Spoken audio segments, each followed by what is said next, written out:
अस्सलामुअलैकुम व्यूअर्स, मैं हूं आपकी मेंटोर उम्मे उमैमा रुमान। आज की वीडियो में हम national education policy of 1992 discuss करेंगे पाकिस्तान की। मैंने आपको निमोनिक्स बना के दी थी, वो मैं आपको पहले रिकॉल करवा देती हूँ। फजल शरीफ से आया नूरे पीर, होती है फ़ख्र से गौसे बिजरानी। तो अब जनाब आपको पता है जी, फ़ख्र इमाम साहब यहाँ के एजुकेशनल मिनिस्टर थे। तो वीडियो स्टार्ट करने से पहले मैं रिक्वेस्ट करूँगी कि आप मेरे चैनल पे अगर न्यू है तो चैनल को सब्सक्राइब करें। वीडियो पसंद आए तो वीडियो को लाइक कीजिएगा, शेयर कीजिएगा और वीडियो को स्किप मत कीजिएगा, क्योंकि बहुत इंपॉर्टेंट वीडियो है ये। अब हम देख लेते हैं कि ये पॉलिसी जो है कब रिकमेंड की गई, कब प्रेजेंट की गई और किसने इसको प्रिसाइड किया और गवर्नमेंट किसकी थी। गवर्नमेंट थी जी नवाज शरीफ साहब की, और मैं आपको पहले ही बता चुकी हूँ फ़ख्र इमाम साहब थे एजुकेशनल मिनिस्टर इस पॉलिसी के टाइम पे, और प्रेजेंट की गई 6 दिसंबर 1992 को। ठीक हो गया। और इसका जो टेक्स्ट था वो पब्लिश हुआ था मार्च 1993 में। ठीक है, ये बहुत इंपॉर्टेंट पॉइंट नहीं है मार्च 1993 वाला, लेकिन प्रेजेंट की जो डेट है 6 दिसंबर 1992, इसको आपने ज़रूर लर्न करना है। ठीक हो गया। और इसके ऑब्जेक्टिव्स में सबसे इम्पोर्टेंट बात थी एजुकेशन फॉर ऑल। ठीक है, और 100% इनरोलमेंट इसका इनिशिएटिव था कि अगले 10 सालों में हम स्कूल्स में आउट ऑफ स्कूल चिल्ड्रन जो है ना, 100% उनको प्राइमरी स्कूल्स में इनरोल कर लेंगे। ठीक है, ये दो मोस्ट इम्पॉर्टेंट पॉइंट थे, मतलब जो इनिशिएटिव्स थे। और लिटरेसी रेट को 2002 तक 70% अचीव करने की बात की गई थी, जो कि अभी 2022 तक भी अचीव नहीं कर सके हम लोग। आप लोगों को बेटर पता है कि अभी भी पाकिस्तान का जो लिटरेसी रेट है वो 62.8 है, according to the survey of 2021। ठीक हो गया। उसके बाद हम देख लेते हैं कि 1992 की जो पॉलिसी है उसकी रिकमेंडेशंस क्या थी। उसकी रिकमेंडेशन में फ्री और कंपलसरी प्राइमरी एजुकेशन और basic education up to class 8 consider की गई थी। ये मोस्ट इंपॉर्टेंट पॉइंट है, मतलब प्राइमरी एजुकेशन को फ्री और कंपलसरी कर दिया गया था, और बेसिक एजुकेशन में 8 क्लास तक की क्लासेस को ऐड किया गया था। उसके बाद जो दूसरा इंपॉर्टेंट पॉइंट है वो ये है कि हर प्राइमरी स्कूल में जो है 5 कमरे मस्ट करार दिए गए थे, 5 रूम्स और 2 टीचर्स तो 2 इन्होंने प्रोवाइड कर दी थी, लेकिन 5 कमरे आज तक प्रोवाइड नहीं किए जा सके। अब इसके पीछे क्या पर्सपेक्टिव है ये मेरा रब ही बेहतर जानता है। उसके अलावा ये कहा गया कि प्रोविंसेस जो हैं वो अपनी प्रोविंशियल लैंग्वेज में एजुकेशन प्रोवाइड कर सकते हैं। आप इस पॉइंट को सेकेंडरी इम्पोर्टेंस दे सकते हैं। अच्छा, नाजरा कुरान 1 से क्लास 8 तक जो है ये फ़र्स्ट टाइम इनिशिएटिव लिया गया था 1992 की पॉलिसी में। ठीक हो गया, ये बहुत इंपॉर्टेंट पॉइंट है, इसको आपने ज़रूर याद रखना है। और आपको याद होगा, मतलब इस पॉलिसी के बाद 1998 की बात है, जब मैं नहीं, मैंने किया है 2004 में मैट्रिक। तो मतलब जब मैं 8 क्लास में थी ना, 2002 की बात है, तब हमारी उसमें हमारे सिलेबस में कुरान पाक मस्ट था। और आप यकीन करें, ये इनिशिएटिव इतना अच्छा था ना जो इन्होंने मतलब लिया था 1992 की पॉलिसी में।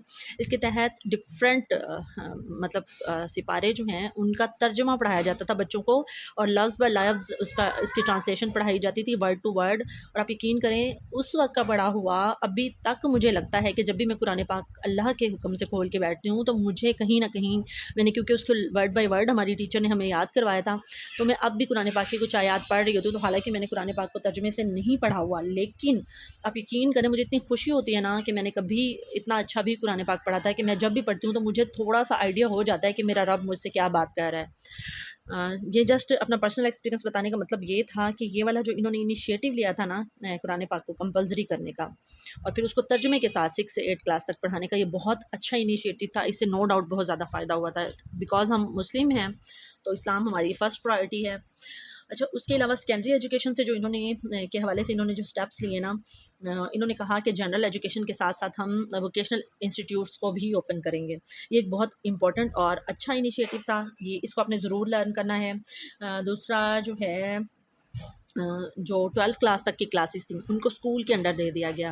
नो डाउट कॉलेजेस में भी इसकी क्लासेस अभी भी लगती हैं, लेकिन इस पॉलिसी में ये कहा गया था कि 11th-12th की क्लासेस जो हैं वो स्कूल्स में ही कंडक्ट करवाई जाएंगी, और उसके लिए सब्जेक्ट स्पेशलिस्ट प्रोवाइड किए जाएंगे।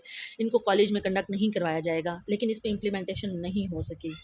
और जो मैथ का सब्जेक्ट है, इस पॉलिसी में कहा गया कि इसको 12th क्लास तक कंपलसरी करार दिया जाएगा, लेकिन इस पर भी इम्प्लीमेंटेशन नहीं हो सकी। आपको पता है कि मैट्रिक तक हमारे पास मैथ जो है वो कंपलसरी कंपलसरी होती है।